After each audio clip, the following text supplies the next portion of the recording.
We did it! Well, I did it. You did nothing. 2025 was a year, and 2026 is already off to a bad start. Throw the whole 20s away. But I watched 10 shows last year. No anime. No, that does not count. Okay, let's get into it because I have some claws. I had some revisions, but of the 10 shows I have, I think I can sleep better at night with how I listed it. So enough with the preamble, let's go. Starting off the list at number 10, we have... Open your eyes, open your mind, we are the Winx. Winx. Be grateful it made it on the list. It's here simply because it was meant to be. You got lucky. The new Winx reboot on Netflix has honestly got to be a sight to behold, whereas there are moments of incredible hype, but they last literally 20 seconds in a sea of 30 minutes long. So literally it is just here to pad out the runtime. There's more episodes to watch. I didn't finish watching it, which is a theme on this list. A lot of things I didn't watch and I'm just making it here because. So let's not waste any more time. On to number 9. I'm gonna switch it with number 8. I'm so sorry. Number 9 is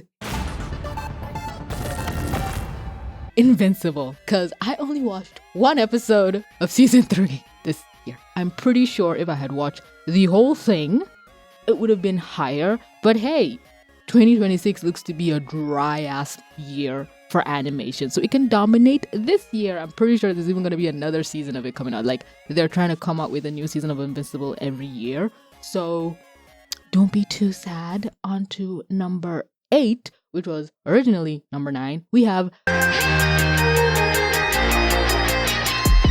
Fiona and Cake Season 2. Now, a caveat that I think I made in previous top 10 cartoons of the year videos where I said I need to watch a show. I'm not going to rank it based on clips.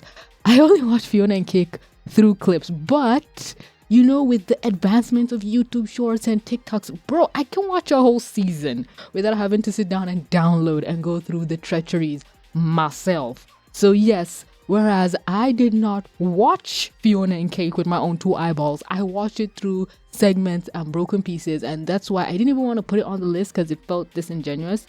I was gonna put like other indie animated pilots, but I it was this fucking scene. Hi, babe. Did you do something with your hair? That made me go, yeah, no, there's no way I'm ranking this lower than like one episode of Invincible because I have consumed a season, but I'm gonna have to figure out in the future ways of ranking shows that I don't actually watch, because if y'all remember Kipo and the 7 Strings, no, Kipo and the Wildebeest, the one with the purple girl. I didn't rank it because I also didn't watch it myself. It was in an honorable mentions, so I feel bad now. But in the words of my ancestors, we shall overcome. So just out of the way, now we're going on to the big boys, the things I've actually watched to completion, and this is where the list gets heavy. Onto number 7. Welcome to the Gaslight District. The Gaslight District. I don't know if I had a rule where pilots couldn't be here. I doubt I had that rule. I'm pretty sure previous years I've had pilots pretty much take the top 3. I don't want to list them to spoil anything, but the Gaslight District sits at a comfortable 7 for me because it's not doing too much, but it's not doing too little, but it could do more. And even though it's in a genre that I don't personally fuck with, it was really good. It did way better than my expectations. So even though it is physically something I cannot stand, I don't like gross humor, as I've said in my review video, it did a lot of legwork. So great job. It was a miracle. I'm not lying to you. There is a timeline where the Gaslight District could have ranked lower than Winx. But good job. You did good. On to number 6. Fuck the shit back into my stomach! Helluva Boss. Oh no. What's there? Helluva Boss is, I'm pretty sure everyone. Yeah. Shorts. And also Mission Zero, which I haven't watched. I'm waiting for season 3 to come out so I can watch it. But from the shorts they released, I remember the funniest ones were the last recent batch of shorts that they released, which I do believe it fell in 2025. They released? Wait, I need to go check something. Be right back. Yes. Whacked Off was 3 months ago. Bad Driver Zo, which I pronounced completely wrong in that video, was 5 months ago. So yes, it counts. She really needs to organize like videos on her channel better. So they were really good. I really liked them. Funniest shorts of Helluva Boss. Like the best jokes. Bad Driver Zo was hysterical and I loved it so much. But there's not really much to say about it. It has his Helluva Boss. The fact that it's not in the top 5 is the biggest surprise. But the fact that it made it this far on shorts content shows you how much of a heavy hitter this show is. On to number 5. Pretty Please, I Don't Want to Be a Magical Girl. I loved this pilot more than I think you will ever know. I can't talk about it incessantly on the channel, but I am obsessed with the creator and every other social platforms. I'm practically stalking the woman because I love the concept, I love the characters, I love the lore, I love the background, I love everything she's doing with it. The whole process of like saying, you know what? I'm just gonna do it myself. Literally for 6 months, when you get off work, you come home and you just storyboard your idea, creating it yourself with your blood, sweat, and tears is just so inspirational to me that it's because of Kiana, the creator of the show, that I, this year in 2026, am putting down the foundations to make my own animated series and probably movie because of like the inspiration alone that I was given thanks to this creator is more than I think I'll ever be able to put into words. And that is just so powerful. And the fucking beating Eclipse's ass scene, it needs to be in some sort of Hall of Fame. Holy shit, I love it. The animation, the humor, the whole mature Disney-esque audience, but still on YouTube, doesn't give a fuck vibes. And because it's like made by one person, I think maybe now because the video did so well, they're able to get a bigger budget and team. Maybe she's able to add more people onto the project to help her. But episode 2 is coming out soon. That's all I can say. So it's gonna be ranking really high on 2026 list as well. I am rambling. On to number 4. The Amazing Digital Circus, from a show that I said I will not watch to my top 4. How did you do this madness, Gooseworks? Tell me your secrets. Goodness gracious. I still will die on the hill that this show is not for me, but it's so dang interesting and intriguing and alluring and so well written, almost too well written. Like I almost want to knock off points because it's too good.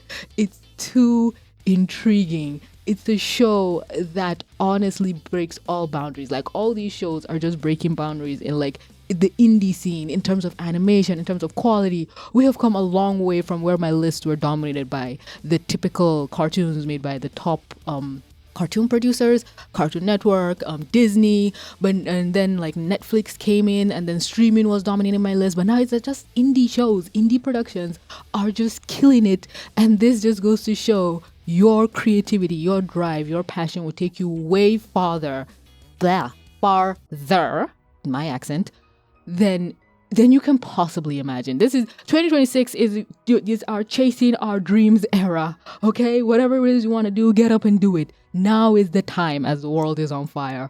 But we're here. Some of us are queer, and we are on to our top 3.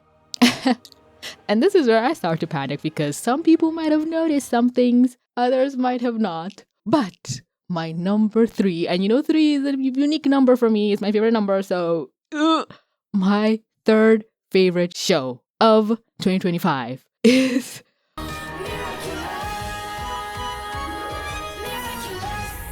Miraculous Tales of Ladybug and Cat Noir. I can't even say it with a straight face. I pray to God Almighty Thomas Ostrux never finds this video because I think I've been told he has seen some of my videos. This better not be one of them because the way Miraculous has just been at the bottom of the barrel for over a decade. I've been doing this for 8 years now. I think the first one was 2017.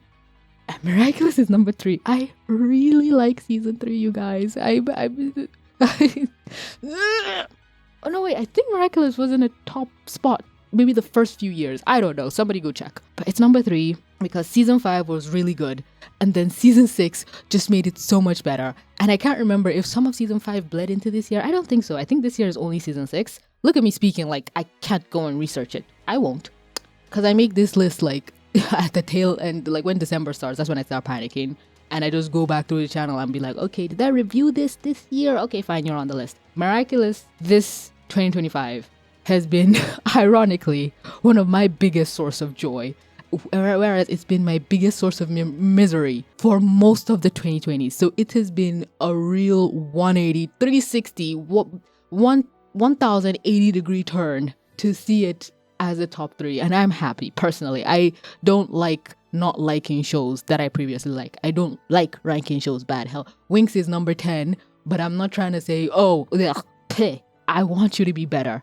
And if the Winx reboot can skyrocket to my top 3 this year because they split the fucking season in half, I'm gonna have to watch the rest of it this year. Hooray! But Miraculous, holy shit, talk about a comeback. Please don't fuck it up. Now, on to number 2. Knights of Gwennavir. The pilots are piloting, my guys, gals, and non-binary pals. Did I say hi to you guys in the beginning of the video? Hello! Thank you for watching this far. Subscribe and do all the nonsense. Knights of Gwennavir was literally an event. It was hyped up. It was promoted. Everyone was... It's Dana freaking Terrace, the creator of Owl House, after she burned her bridge with Disney. I'm pretty sure a lot of people thought, okay, she will crash and burn. She was a one-hit wonder. What is next for the woman that got screwed over by Disney? And it was greatness. She defied gravity. Holy shit. And I also said I wasn't gonna watch this because we were hot off Gaslight District and the amazing digital circus was fucking me up. So I just didn't want any more existential dread and horror. But Knights of Gwennavir has a certain level of nihilistic whimsy that speaks to the broken millennial deep down in me. This show is like a love letter to all the broken ass 90s kids out there. And it's just so good. It's just so pretty. Can I just not say a show is good and pretty and well written? Yeah, okay, writing.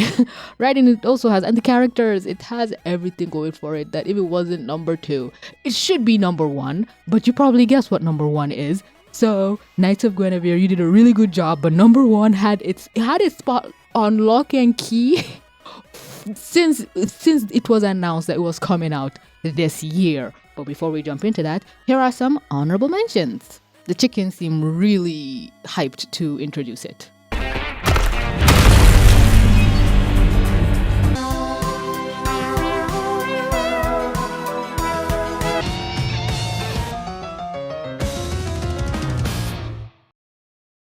And with that, here we are. Number 1. My number 1 favorite show of 2025 deserves no introductions because you know what the fuck it was. That's the Hazbin guarantee.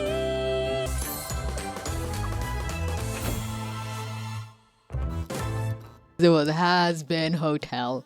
I have been waiting for this show the moment season 1 ended, and it did not disappoint whatsoever. It was a real struggle between this and Knights of Gwennavir, but I said, nah, ain't no way one episode is gonna knock this whole season off its ranking, and that just goes to show you how good I perceive Knights of Gwennavir was. Oh yeah? How good my perception of Knights of Gwennavir was. I'm all over the place, I apologize. No, I don't, but thank you for dealing with my madness. Hazbin Hotel is literally something really special to me. It's what Steven Universe was to me. It's what Miraculous is to me. It's a show that I feel like I'm basing my entire YouTube identity around. Hell, you know, I started this channel as a Steven Universe review channel and kind of Gravity Falls, but it wasn't really doing so well, so I just pivoted to Steven Universe. I always have 2 shows that I juggle, and it was supposed to be Gravity Falls, Steven Universe, then it was Steven Universe Miraculous, and now it's Miraculous and the Helluverse, technically, the passing of the baton. And I deeply love and admire and cannot praise Vivzy Pop enough for everything she's done for the indie animation scene. And even though now she's corporate, even though now Amazon Oh, I was gonna say Amazon constantly dominates my list. No. Castlevania was the one. Netflix has a real chokehold on my top ones that now indie animation, I still consider Hazbin indie, even though by every metrics it's not. It is indie, and indie animation has dominated for the last few years, and it's just so inspiring. And again, props to Vivzy Pop, props to Kiana, props to Dana Terrace, because Dana Terrace was literally an industry plant, and now she's an indie creator. It's so weird, the power of just getting up and doing it the fuck yourself. Oh my god, my head is gonna explode. But I don't want this video to be like too long, like a yapathon. I have all my thoughts on all of these projects in the ether somewhere, but 2025 really was a stacked year for animation. That's why I'm so afraid for 2026, and kind of why I low-key just want to get into the ring so I can also provide content. But maybe there's a heap ton of shows. Maybe there's a heap ton of shows that's being slated to air and I'm just not knowing that. I'm pretty sure Helluva Boss is going to come out this year. It interchanges. So there's still a lot to look forward to. But with the prevalence of how far we've come to get these good shows made by these amazing people, is just awe-inspiring. And I truly am happy and blessed to be having this job where I just get to sit down and talk about cartoon shows I like. And I just want to thank you so much for allowing me to do this for 10 years now. Holy shit, I'm old. And on to new years and new beginnings and new trials and tribulations, and let's just have a good year. Again, it didn't really start off that great, but we can make it better. I hope. Oh god. Thank you so much for clicking to watch the video. Truly do appreciate each and every one of you. But with that being said, that's all for this video. Don't forget to love yourself because you are love. Drink some water. But yeah, mwah. Bye.